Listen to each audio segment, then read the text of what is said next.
Balita Ngayon.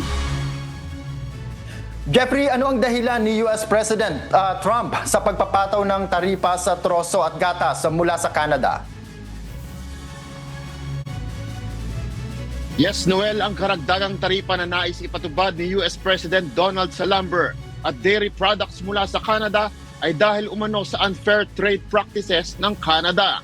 Ayon sa presidente ng Estados Unidos, matagal nang nilalamangan ng Canada ang US sa kalakalan ng troso at produktong gatas, kung saan umaabot sa 250% ang taripa ng Canada sa kaparehong produkto mula sa US.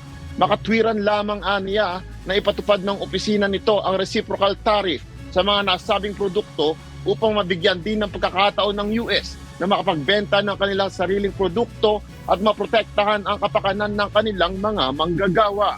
Bukod dito, nangako rin ang Pangulo na magpapataw ng katumbas na taripa sa lahat ng iba pang bansa na nagpapataw ng taripa sa produkto ng Estados Unidos.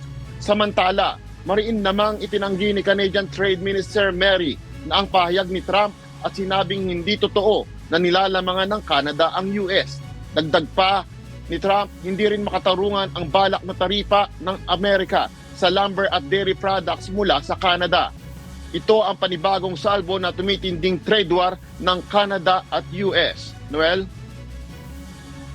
Yes, Jeffrey, ilang porsyento ba ng taripa ang ipinapataw ng Canada sa US dairy exports? Noel, ayon sa datos, ang Canada ay nagpapataw ng halos 241% sa mga American milk exports. Noel? Alright, maraming salamat sa update, Jeffrey Coz, live mula sa Edmonton, Canada.